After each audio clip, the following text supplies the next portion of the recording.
Yar. Oh, nice hat, Ludo. Who'd you steal that from? You crocheted it. Well, nice. Well, you can probably guess, guys, that we're going to be talking about sailing the high seas in Blackflag Resynced today, and it got me thinking about the density of its open world and how pitch perfectly they balanced it, which is a rare occasion for Ubisoft these days, because they arguably started this open world girth apocalypse.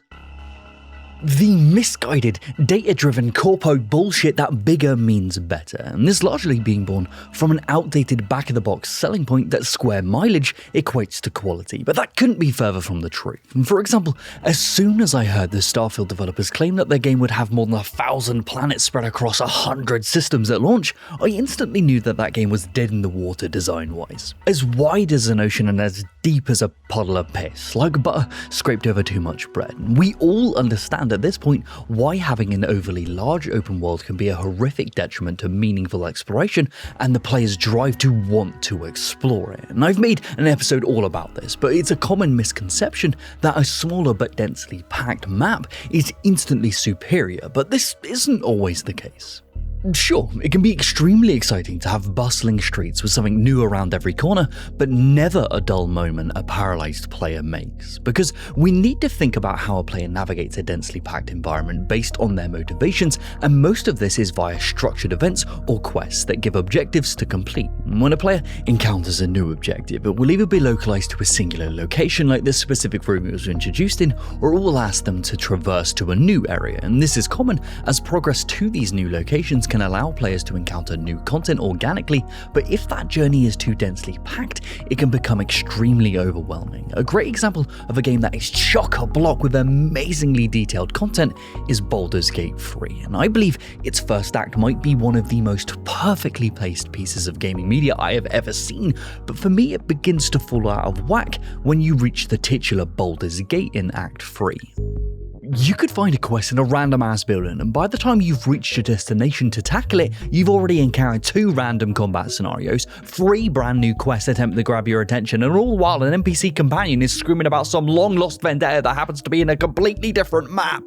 Regardless of quest tracking, having a singular area like this, so densely packed with content, can lead to choice paralysis, causing players to ignore the majority of the exquisitely crafted side content due to this density. See my too much content can ruin a game episode on Dave the Diver for a deeper example of all of this in motion. But Black Flag does an incredible job of wrangling this problem specifically, managing to have dense and bustling cities whilst not feeling overwhelming. But how did they do this? Well, a bunch of this bustle is actually visual noise and simple vignettes, bite-sized visual-only scenarios that give the illusion of city-based commotion while the player moves through it without directly drawing their attention. Because in classic Ubi fashion, everything that is gameplay related is heavily signified on the map once the player walks within its vicinity, making it very easy to identify exactly what is a point of interest and what is fluff. This is enough to condition the player to understand what is meaningful at a glance,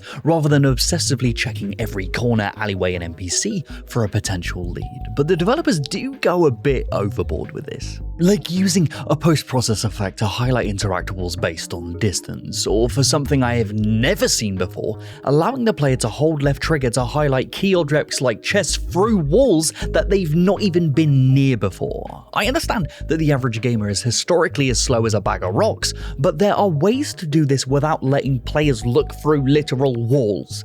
Yellow paint, the diegetic elements plastered on surfaces to guide the player in certain directions, is a hotly debated topic, but because of how much of this game is about climbing and parkour, Black Flag might be the most elegant example of this in motion, ever drawing its players to points of vantage so they can look down upon its environments.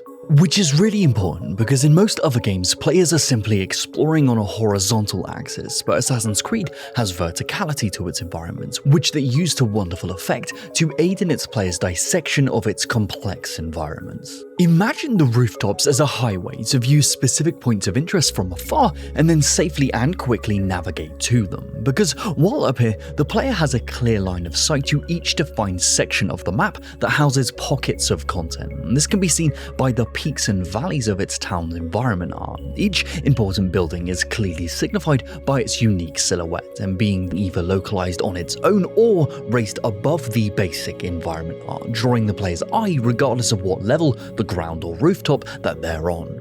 Oh, and while we're up here, let's talk about these eagle synchronization points, because as mentioned, these large cities are broken into distinct chunks, and these synchronization points are the central goals within them that the player is initially going to be drawn to, because on completion they reveal the location of any and all activities, loot and objectives within their vicinity. The locations of each of these sync points are carefully placed to give players a range of activities localized to specific regions, and furthermore, all of these activities are designed to be laid out in curves to have easily plannable beginnings and ends. The player then knows exactly what they need to do and when they're done with them so they can confidently move on, neatly lining them up within range of another section of the city and sync point to do all of this over again until suddenly the entire city is complete. But even if they're just mindlessly following the main story missions, they each conveniently guide the player towards these sync points too, so it all happens naturally.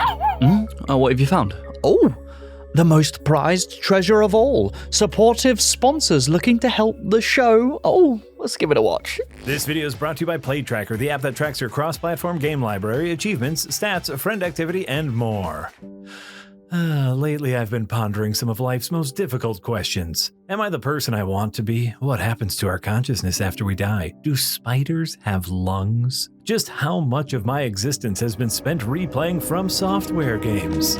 Luckily, PlayTracker is here to help us answer at least one of those questions, earn some free games, and potentially win $250. Step 1. Join Second Wind's PlayTracker Guild at the link below. Step 2. Play games recommended by the Second Wind staff to earn points. Step 3. Use those points to redeem a free game. Step 4. Profit, like spiritually and monetarily. At the end of August, the person who has earned the most points will receive a $250 gift card to the game platform of their choice. Unite your gaming multiverse and be rewarded for it with PlayTracker today.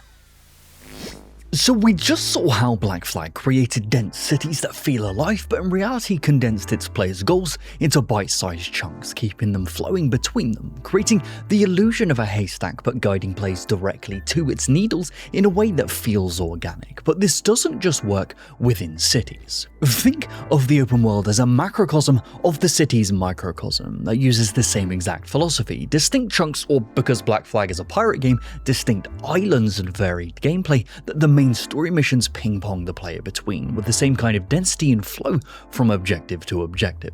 Combining this with the clear map signifiers and the in-game compass, it makes it extremely simple for players to plan routes, complete objectives on an island, and then be told when they're done with it, allowing them to mentally move on and sail to the next one in their personal route. But aren't these islands getting dangerously close to being too spread out? Well, as much as we know having a huge open world can be a detriment, sometimes having content spread out can actually aid in pacing and guidance, because there's an open world size Goldilocks zone of sorts. You don't want things to be too dense to avoid choice paralysis, but at the same time, you don't want objectives to be too spread out that traversing to them is a chore with nothing in between. Developers can err on the side of caution though and spread their objectives out as long as the journey between those points of interest is actually engaging in its own right. Be that danger through combat, random events, or the act of traversal being its own reward and having an element of skill to it. And Blackflag's journeys between these islands are caked up with friction to make that traversal rewarding and entertaining. Winds be a blowing, rogue waves, ambushing enemy fleets, all keeping the player on their toes looking for more reasons to earn more booty, because the crux of all of this is booty. Now, like gold, Wonga mate, having a clear and enticing reward structure is incredibly important to motivate the player to want to do all of these varied activities. And what is the currency of choice in Blackflag? Well, it's currency. Gold, or as they call it Real, is used for everything. Upgrading your ship, buying new gear, restocking and repairing, and nearly every single side activity the player encounters rewards varying amounts of said booty, meaning no matter what the player pursues, any and all side content rewards them with a unified currency that will be useful regardless of their goals, leading to more unforeseen adventures. This reward structure, combined with its spaced-out island pacing, leads to an open world that is effortlessly entertaining to explore, and regardless of the reasons the player is playing, be that for intrinsic challenge, extrinsic reward, or narrative progress, they're each being drawn to the same places, hunting for the same rewards because they each feed into one another. And none of this is incredibly complex. Honestly, with it giving the player the ability to look through walls, each of its island telling the player exactly when they're done, and its arcadey ship combat, I kind of view this as the video game equivalent of fast food, but man, does that MSG taste good. Well, it stands for man, such good, I think. What do you think? Was all of this a return to form for Ubisoft, and what lessons, good or bad, do you think we can all learn from Blackflag Resynced? Let us know down below, because we would love to discuss this with you. Alright, it's time to say goodbye, Ludo. Alright, bye guys.